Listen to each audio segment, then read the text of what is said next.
उत्तर बिहार का सबसे बड़ा और सबसे पुराना इलेक्ट्रॉनिक स्टोर सिलीसेस में अपनी पसंद के कोई भी सामान घर ले जाए मात्र 999 के मासिक ब्याज मुक्त किस्त पर। त्योहार और लगन के अवसर पर बम्पर ऑफर का लाभ उठाए। 50% का डिस्काउंट के साथ कैशबैक और निश्चित उपहार अब आपको मिलेंगे एक ही छत के नीचे। सभी ब्रांडेड इलेक्ट्रॉनिक्स का भरपूर range, LG, Samsung, Sony, Whirlpool, Godrej, BPL, Bosch, Kent के सभी सामान, इसके साथ ही मोबाइल, लैपटॉप, अलमीरा और वुडन फर्नीचर के सभी रेंज उपलब्ध है। पता है सिलीसेस, बुंदिया रोड, पुराना किला मोड़। संपर्क करें 06154796734 पर।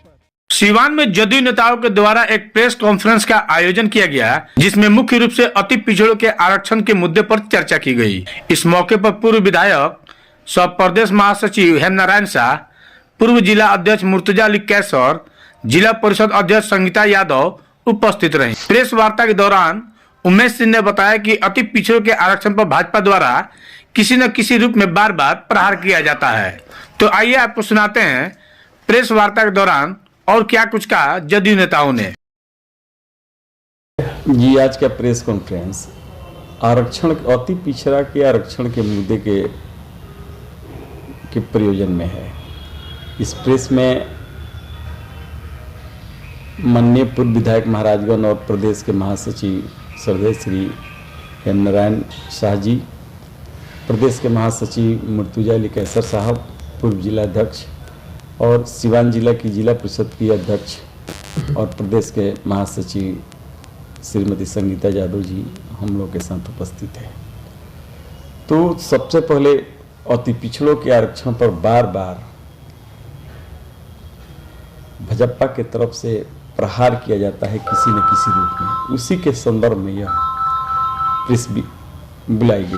तो बिहार सरकार के पूर्व में कर्पूरी ठाकुर ने 1971 में आरक्षण के को सर्वसमावेशी बनाने के लिए एक मंगूरी लाल कमीशन का गठन किया था और 77 में उसकी रिपोर्ट आई और 78 में जब माननीय मुख्यमंत्री कर्पूरी ठाकुर, जननायक स्वर्गीय कर्पूरी ठाकुर मुख्यमंत्री बने तो पिछड़ों को दो भागों में बांटकर उन्होंने आरक्षण की व्यवस्था की।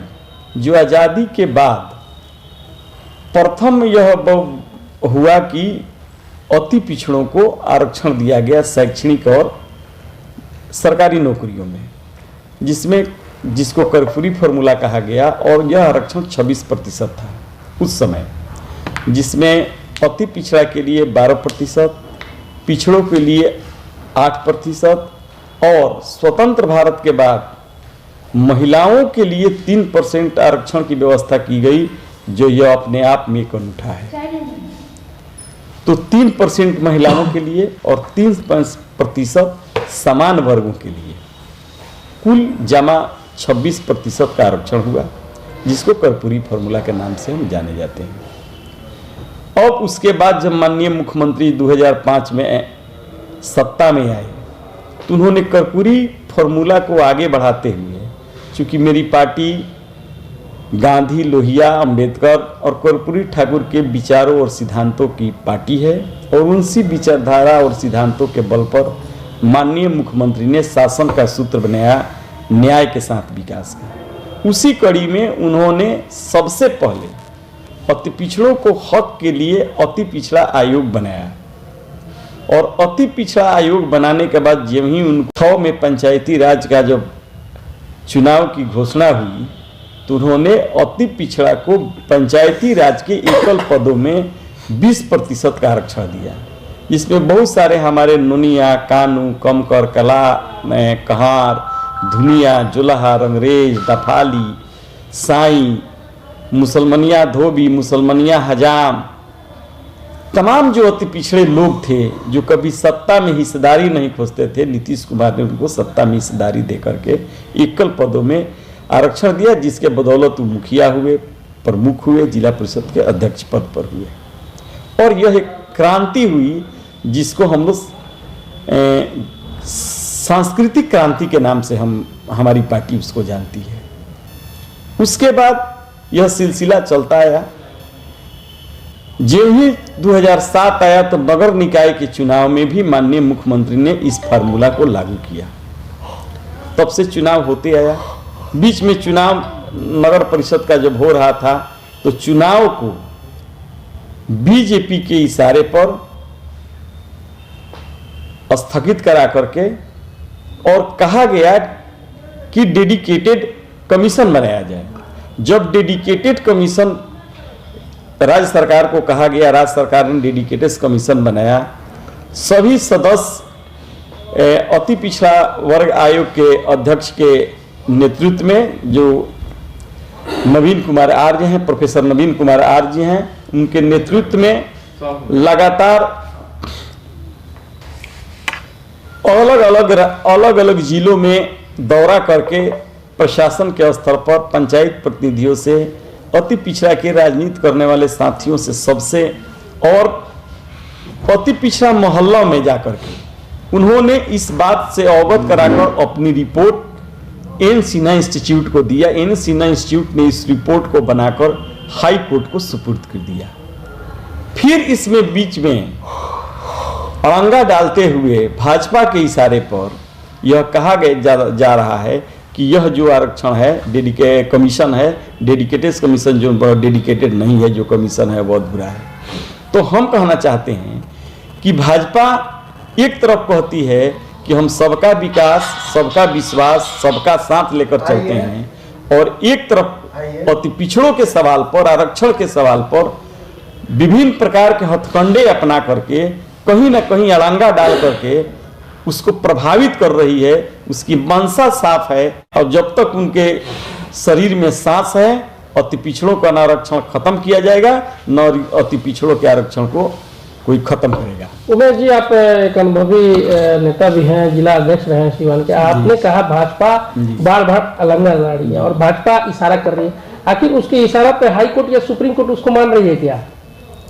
जब कोर्ट आदेश कर दिया कि आप आयोग बनाइए राज्य सरकार को, तो राज्य सरकार का संवैधानिक अधिकार है कि वह आयोग का गठन करती है, और जो संवैधानिक प्रावधान के तहत अध्यक्ष सदस्य आते हैं उसको बनाती है, और बना करके अनुशंसा कराती है, तब जाकर आयोग बनता है। और उस आयोग को आप कह रहे हैं कि यह आयोग अधूरा है, आयोग यह डेडिकेटेड नहीं है। इस पर हम कहना चाहते हैं कि भाजपा जो है वह आरक्षण विरोधी है। सुशील कुमार मोदी का अलग बयान आता है, प्रदेश अध्यक्ष संजय जायसवाल जी का इस मुद्दे पर अलग बयान आता है। नहीं, इशारा की बात आपने कहा है, तो हमारा सवाल ये कि हाई कोर्ट क्या उनके इशारा पे और सुप्रीम कोर्ट भाजपा के इशारा पे काम कर रही है? निश्चित तौर पर हम तो ये नहीं कहेंगे, लेकिन कहीं ना कहीं इस बात को दर्शाता है कि इन लोगों का मंशा अति पिछड़ों के आरक्षण के पर या अति पिछड़ों के हक पर कहीं ना कहीं प्रश्न चिन्ह है। आखिर मंशा आखिर फिर कैसे, इसको क्या माना जाए? आप सीधे तौर पे सुप्रीम कोर्ट को और हाई कोर्ट की बात कर रहे हैं, क्योंकि कोर्ट ने अड़ंगा लगाया है, ना कि एक किसी पार्टी ने लगाया है। ठीक, कोर्ट लगाती है, ये हम बात मानते हैं, लेकिन इनका जो बयान आता है वह तो बयान अति पिछड़ों के हक में आना चाहिए ना। हम ये बात के लिए बैठे हुए हैं कि आप अति पिछड़ों के शुभचिंतक हैं, आपका पिछड़ा प्रधानमंत्री है, आपका दो हमारे गठबंधन में अति पिछड़ा उप मुख्यमंत्री था, तो कम से कम आप तो प्रेस कॉन्फ्रेंस कर कहिए प्रदेश अध्यक्ष महोदय और सुशील कुमार मोदी राज्यसभा सांसद पूर्व उप मुख्यमंत्री कि हम अति पिछड़ा के अधिकार के लिए जिस तरह कमीशन बना है, हम ये मेरा स्टैंड है, वो तो अपना स्टैंड साफ करें। यानी कि आप मानते हैं कि बीजेपी कहीं ना कहीं अभी भी चुनाव को टाल मटोल करने की स्थिति में है, जबकि राज्य सरकार और राज्य निर्वाचन आयोग दोनों ने तारीख भी तय कर दिया है, और आप अभी तक स्टैंड साफ नहीं कर रहे हैं कि अति पिछड़ों के साथ खड़े हैं कि किसके साथ खड़े हैं। एक भी बयान ऐसा नहीं आया बीजेपी के तरफ से कि उसको लगे कि हम अति पिछड़ा के पीछे